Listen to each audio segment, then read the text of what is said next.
Oh dear. Okay.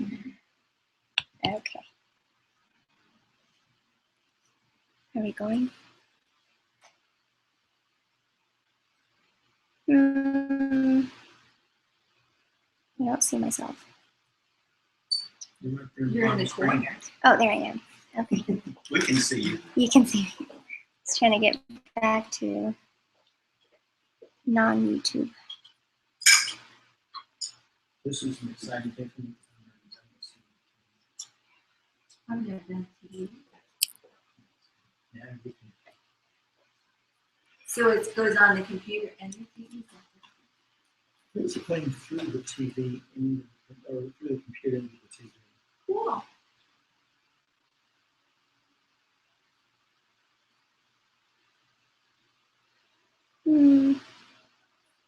There it is. Play. Okay, that's good. One. Right there. You were busy. It's lemon one. Okay. So, thank you guys for coming and thank you for being patient with me. A little bit being late. I appreciate that very much. So, my name is Claudia, and I've been using Young Living oils for 2 years and about 5 months now, so in April of 2012.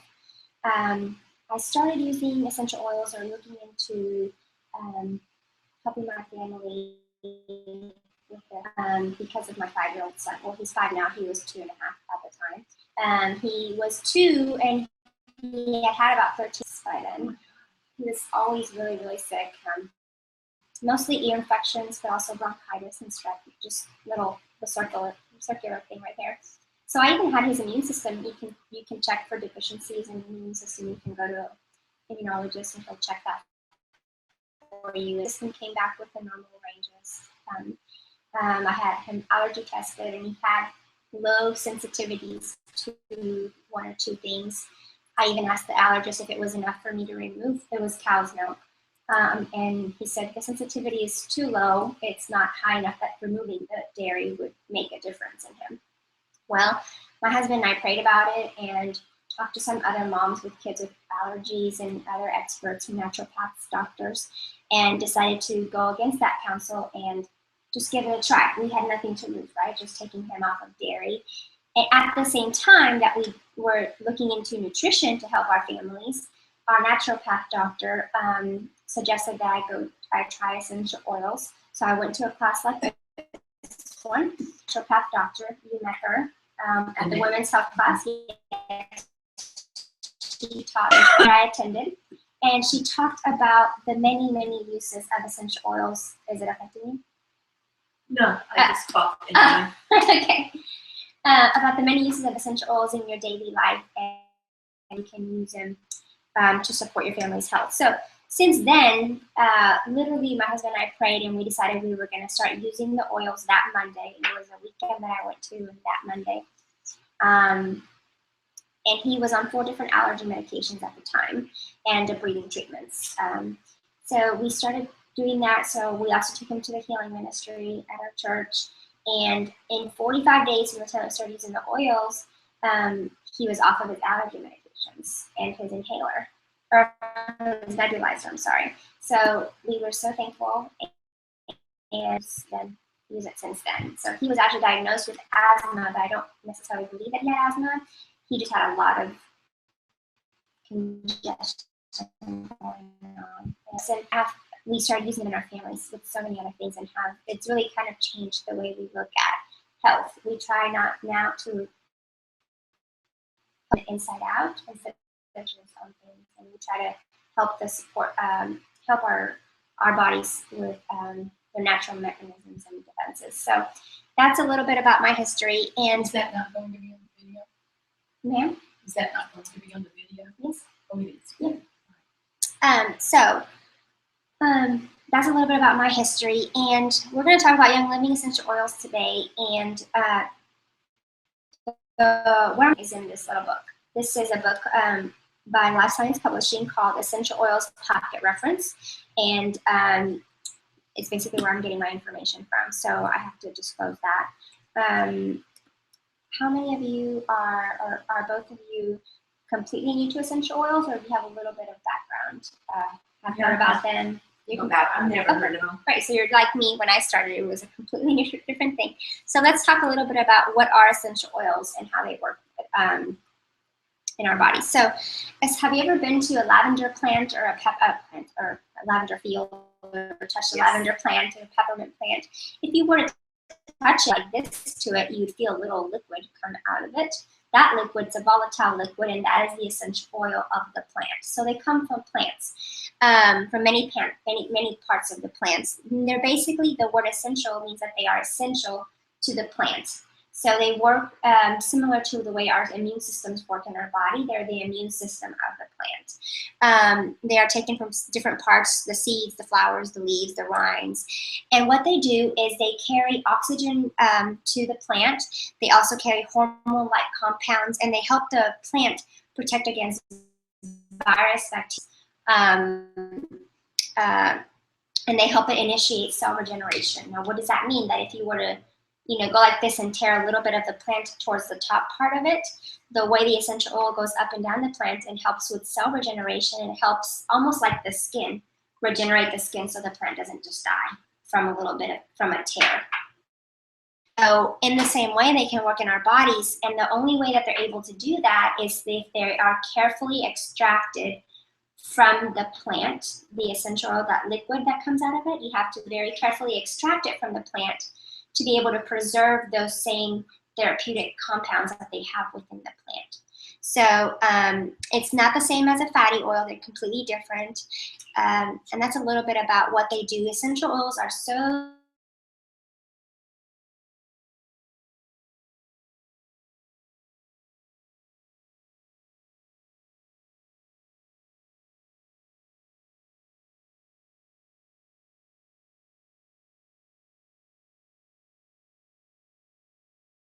skin. The reason why they are so powerful, they carry something called a frequency. At first, I was completely shocked and thought to myself, what in the world is frequency? The way it was explained to me and the way it is, there are actual, there's this mechanism that helps measure frequency. And what that is that, when God spoke the world, he spoke in a voice. So there's sound that comes out of it, and that vibration, that carries a frequency. Every living thing has a frequency. We have a frequency, viruses have a frequency, plants have a frequency. Anything that is a living thing carries a frequency. So this is science. It's not just random stuff. So everything carries a frequency, and I think that's very, very, very, very fascinating to me, because, for example, the frequency of a healthy human being, if you were to put it on this machine, is about 52 to 60 megahertz. That's how it's measured, right? So a virus, if you were to put it on this machine, is about 20 megahertz or so. So a virus can't survive in the presence of a high frequency environment. So you put a virus in an environment that has a high frequency and it can't survive, okay? So they,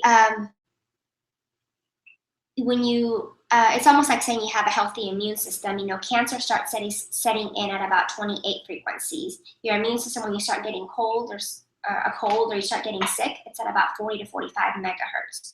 That means your frequency is getting lowered, and that's it's like when your immune system is low, so you get sick, right? So a lot of other things can lower our frequency. For example, not eating proper nutrition can lower your frequency. Having chemicals in your home, or being exposed to petrochemicals in your life, that can lower the frequency of your body. So there's many things that we're exposed to that can lower our frequency, but things can raise it, like essential oils that have high frequencies. So that's a little bit more of the science behind the things. They carry antioxidants, and they almost have no side effects, because they're when they're carefully extracted, they are natural, and they can be preserved for years. In fact, recently, there was an article on the news about how they had opened up King Tut's tomb, and they found frankincense essential oil, right? And that's pure, unadulterated frankincense essential oil. It doesn't have an expiration date. It doesn't go rancid. So there's really no side effects to it when it's not adulterated. we believe that they're God-given because like they gave us, he gave us the plants and they can work that way within our bodies. And another thing that's really important when I went to the class myself, something that was really brought to my attention that really struck a chord with me was our skin is our largest organ. So we know for a fact that there are medications that we can put on our skin that deliver medicinal properties to our bloodstream, like the birth control patch. I can't think of another one right now, but there are medications. Nicotine patch. There you go, the nicotine patch. So you know that what you put on your skin will have an effect on your bloodstream, So it was such a simple thing that like was kind of eye-opening to me because I had no clue of health really or wellness whatsoever. It makes sense what I'm putting on my body, so I have to be careful. I have to be mindful of what I put on my body. So the essential oils that we're talking about today are Young Living. And the main question I get and the first question I get is, how is this different than what you get at a health food store? And the reason is the following. If you go to a health food store and you look at the back of a lemon essential oil, for example, it'll say not for internal use, only external. Now that's a little bit of an eye-opener because like, why am I going to put something on, because of the fact that our skin is our largest organ, why am I not going to be able to put it on my skin? Why can't I put it on my skin, but why can't I take it internally, right? Something as simple as a lemon or a lemon rind or lemon oil, it's probably because it's not only lemon oil. The FDA, the essential oil business in the cosmetic industry is not a regulated industry. So in the guidelines, if you were to look them up,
I got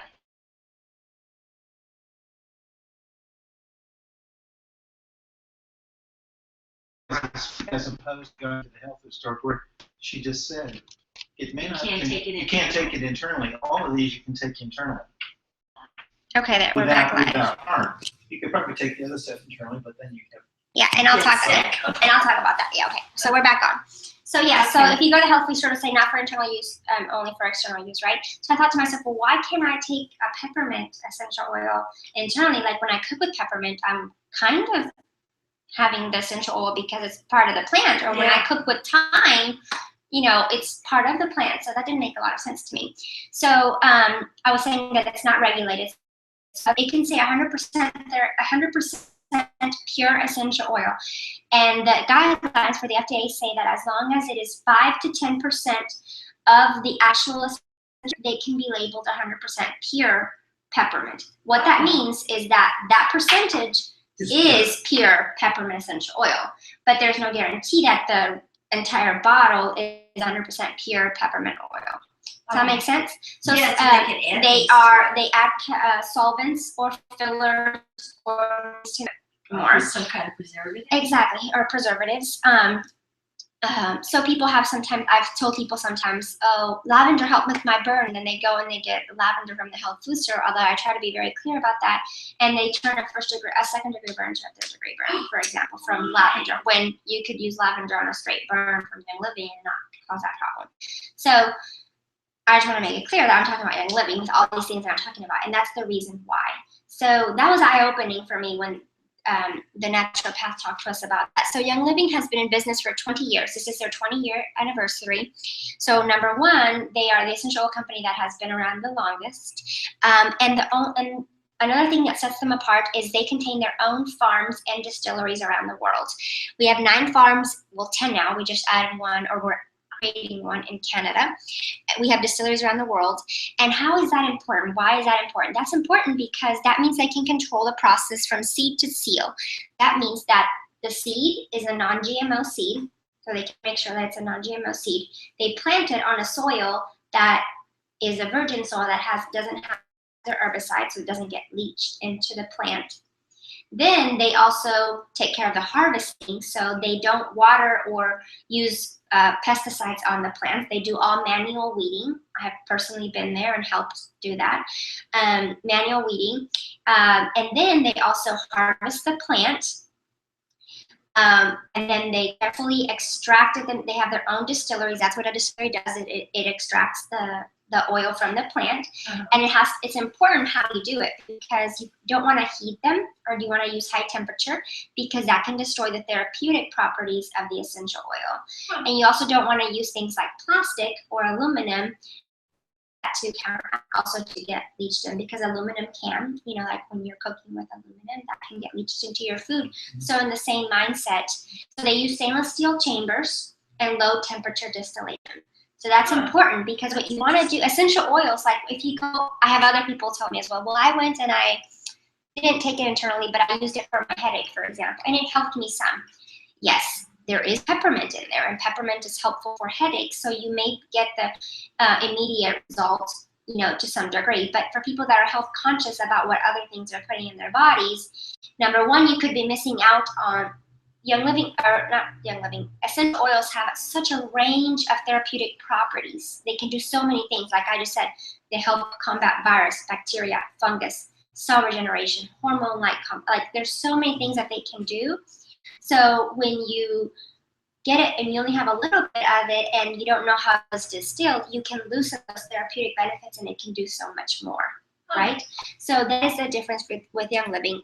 Every batch that is distilled is tested, and only there's a lot of science behind this, and I was very surprised until I actually went there and saw it. They have labs, and they have chemists work in the farm in the labs, and they measure them, and they're called constituents. They measure all the properties of the essential oil, and if only about 28 to 30% is actually bottled. What that means is that for some reason, like maybe there was a storm that affected the plant, or we didn't distill it at the right time of the day, didn't get enough oil. There's a lot of things that can come into play. So if it doesn't meet all those standards, it's not bottled, because people are counting on this wider range of therapeutic properties for each batch. So the rest of the batch is used as natural herbicides on the plants. Okay. So ways that you can use the essential oils, you can use them topically. So if you have a headache, put them on your temples, put them on, if you have the back of the neck, if you have sore muscles, put them on your muscles, topically like that. And they will get into your bloodstream in about 28 seconds. And they will affect every cell in your body, so they will go up and down the entire bloodstream in about 20 minutes. You can also use what is called VitaFlex. And if any of you are familiar with acupuncture or acupressure, if you've been, they have acupressure points, right? So it's similar to that, where just the title is different, VitaFlex. So for example, the VitaFlex point for the brain is the big toe, or the lungs is right here. So if you're doing a specific targeted issue, you can also put them on that particular area, or you can just do like me and with little wiggly kids and just put it all over the feet, and just make sure it goes everywhere. So like for example, one thing that was when I believed in this, when I was pregnant and I was having sciatic pain, and I was putting it on and I was getting the edge off, but I wasn't getting the complete relief that I wanted. So then I found the VitaFlex point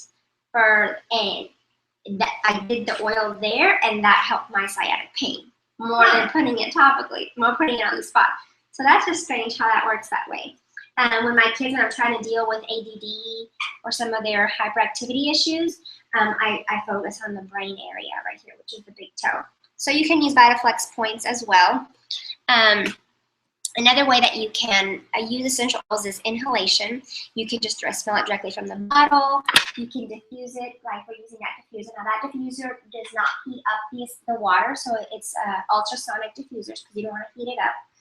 And it diffuses the essential oil particles into the air. So it's great because you're actually getting therapeutic properties into the air, helping combat whatever is in the air and move stagnant air and stuff like that. Now, the reason why this is also fascinating and very helpful, I used to think aromatherapy was just for weird people. And, I'm being completely honest, I did not believe that it had any benefits until someone said this to me, and it makes total sense how God designed this. Okay, so your olfactory nerve is right here, right? Well, the area of your brain that controls your memory and your emotions is right here inside your brain, literally right next to the olfactory area. So when you inhale an aroma, it's right next to it, so it can have an effect on memory and emotions. Have you ever walked into somebody's house and says, "Oh, that smells like my grandma's cooking at Thanksgiving," or someone walked by and that smells like my old boyfriend, or I don't know. And a smell brings back a memory, right? Or it can have an effect. It's because of that, because of the way it's the inhalation right there, and that's the part of your memory. So it stimulates that. It's called the limbic system part of your brain. So it can totally have an effect on memory and emotion. So essential oils are great for emotional effects when you inhale them as well. And the third way that you can use them as Young Living essential oils is internally. The health food stores like Sunflower Shop or Central Market or Whole Foods sell empty vegetable capsules, and you can put them in there and take them that way. Or you can just put them in water like we did right now. Or if you're like me and you have kids and you don't have water, or you can't carry on glass, you just put it underneath your, in fact, underneath your tongue is your fastest way into your bloodstream. So I do that as well sometimes too. Can you overdo? You can't really overdo in the sense that, for example, if you're using lavender to sleep or for relaxation, and you take 10 drops versus 1, you might get too much. You might sleep for 8 hours. I don't know. This is a bad thing. Yeah. Or for example, if you're using an essential oil that helps or can potentially help lower, I don't know, high blood pressure, right? Yeah. You want to look in this book, and it'll give you instructions on how to use the essential oil. So, yeah. One time I my son got too many oils in it, and he just had a 5-hour nap. Lavender, instead of a 1.5-hour nap. So you can use them internally that way. There's actually a fourth way that you can use them, but I have not personally had any experience with it. You can put them in that same vegetable oil capsule and use it as a suppository. So the fastest way through your lungs is that way. I know people that have done it with high fevers or pneumonia, but I don't have that personal experience, so I can't really attest to that. So I give it, if you have people with or grandchildren or Friends with kids, a good way to give it to them, since they can't swallow pills, is in honey. For example, for seasonal allergies for my kids, the way I started giving it to them was just take a little bit of honey and put a couple drops in there. And that tastes good, so that masks a lot of the taste. A couple of precautions: if it gets into your eyes, it will burn. It's not going to cause any damage to your eye, but it doesn't feel good. And you also don't want to put it directly in the ear. That is one of the places that you don't want to do it, because the eardrum is very, very sensitive. And if that does happen to you where it gets into your eye, the first thing that you would do is wash it, which I did that. But remember, water and oil don't mix, so you're actually driving it in further. So what you want to do is get it what we call a carrier oil, and that can be a vegetable oil like olive oil, grapeseed oil, jojoba, any of those fatty oils. Or if you're in a restaurant and you're in a pinch, you can use milk, and that helps take the sting away pretty quickly. There are certain essential oils that are called citrus oils that are called photosensitive, and that just means that if you put it on a place where the sun shines, you want to, like if you want to put lemon here for an acne or something on your face, you want to wait about 12 hours before you go and be standing in the middle of direct sunlight, because they can cause skin discoloration. So that's the same as just regular lemon. If you get a lemon, so if you squeeze lemon, like this is actually what that is. This was way before oils. Back in my teens, I had lemon squirted on my face, and now I was at the beach. So it just causes a mark there. It's these citrus oils in there. Next line, get a reference book. Yes, get a reference book, because I'm not a doctor and I can't diagnose or treat you, but so this is the best way to learn about the oils as well.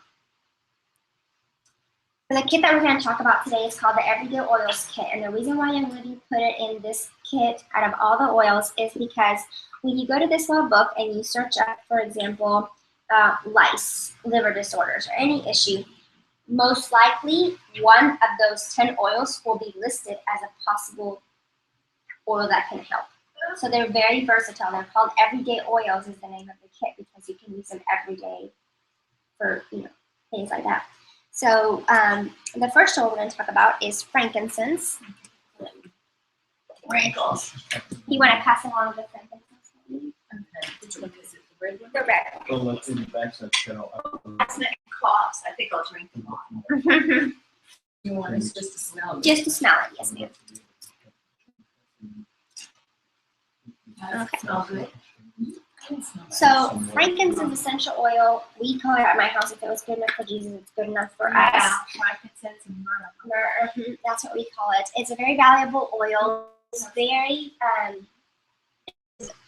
excuse me. It is an oil that has a lot of therapeutic properties, and it's very versatile, so it can help with a multiple array of things. It's a good immune stimulant to help stimulate your immune system. The reason why it is good for wrinkles or hematomas or acute skin conditions is because it has the ability to help with cell regeneration. Remember we talked about that, about the plants? Yeah. And this is one of the oils that has one of those properties that helps with cell regeneration. All that wrinkles are is just DNA, further along, so it can help with reprocessing of that cell regeneration so you get the skin back. Thank you. We have many people that have used it for moles and warts. I have So many. do you put them on the moles? Or? Yes, you I can. have a lot of moles. Yes, you What can. will- And on the warts, it'll help. It'll help to get rid of it. You can. I have some on my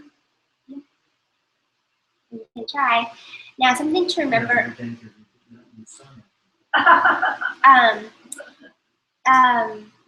It helps, like I said, it helps stimulate the immune system. Dr. Lin out of the OU University was doing some research on frankincense essential oil from different companies.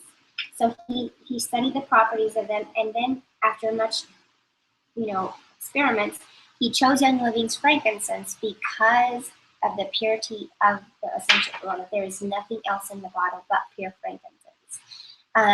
And he believes that he has done clinical studies, and he has shown how Young Living frankincense can help destroy cancer cells.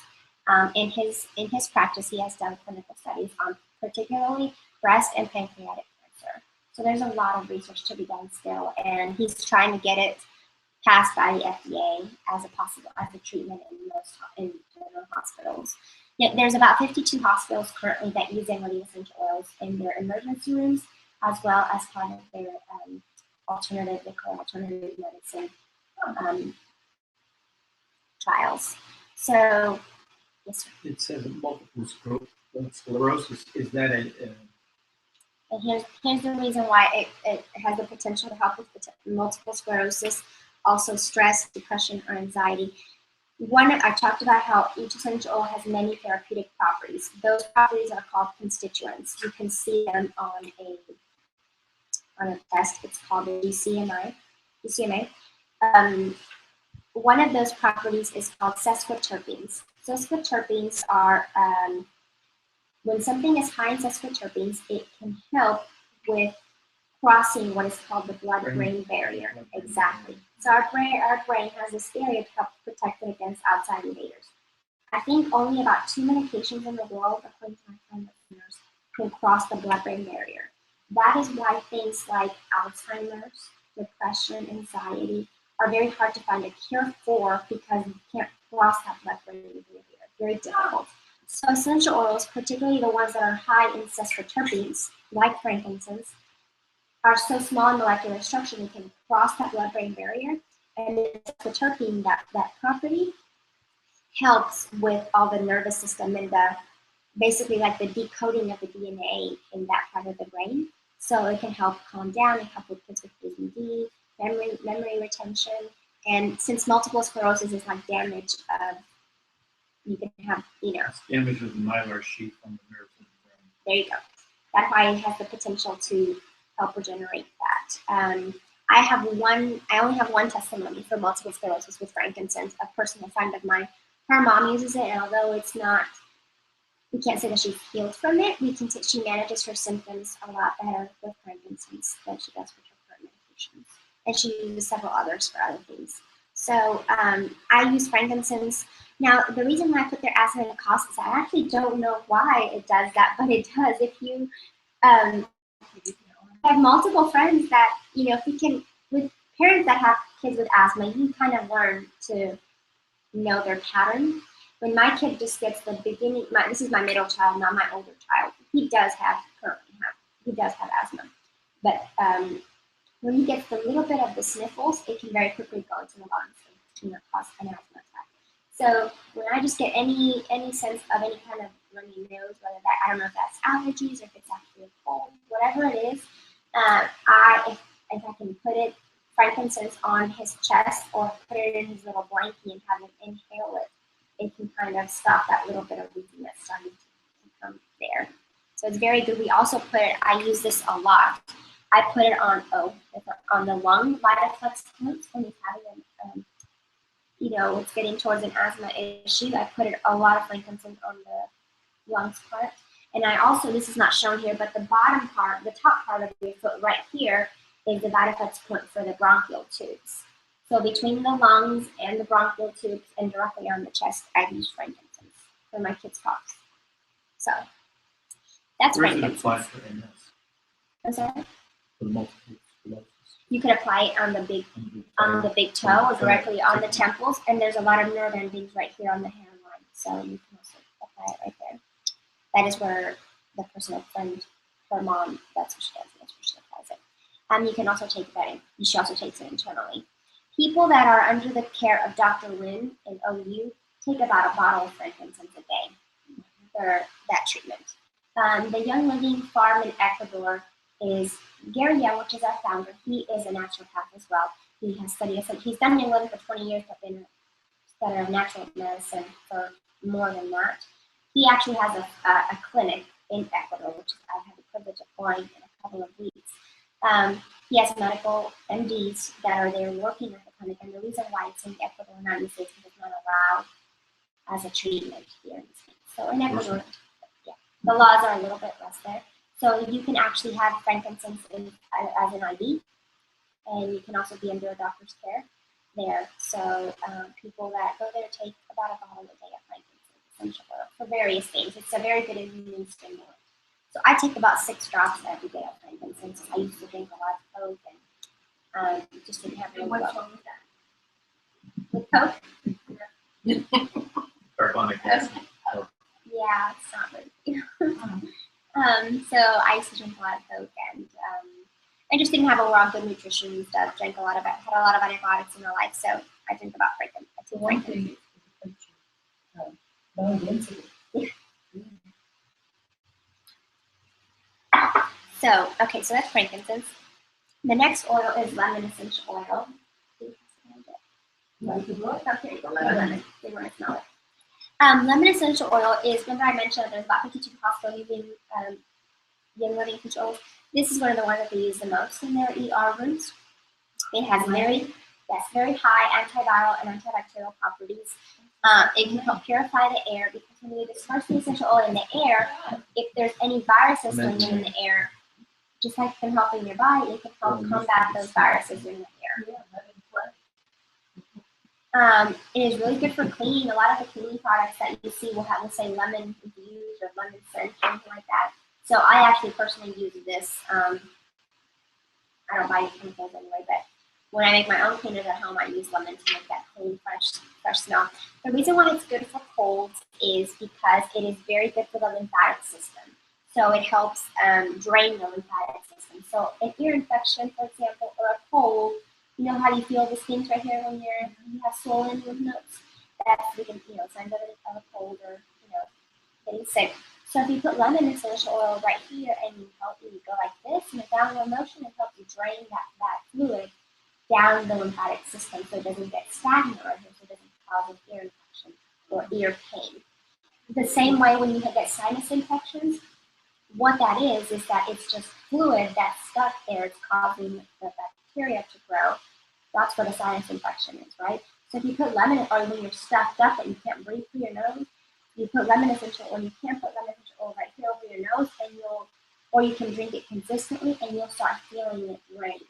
Because what it's doing is that fluid going so that it doesn't get stagnant, so it doesn't cause bacteria. So I use this quite a bit when we have colds or allergies as well. Then there are studies, and you can go to, if any of you are familiar with research of medicines or diseases or issues, there is a government website called PubMed.gov, and you can go there, and that's where doctors and nurses go to publish articles on research. So there are actual research articles on essential oils. So you can go and you can type in lemon essential oil, for example, and there's different studies that have done on essential oils. So one current study has says that diffusing lemon essential oil, pure lemon essential oil into the air can improve concentration to about 50%. So we diffuse it quite a bit too. And also the main reason why I diffuse it is for the antiviral and antibacterial properties. I diffuse it in the air to help purify the air and get rid of any, things that are, like, especially during cold and flu season,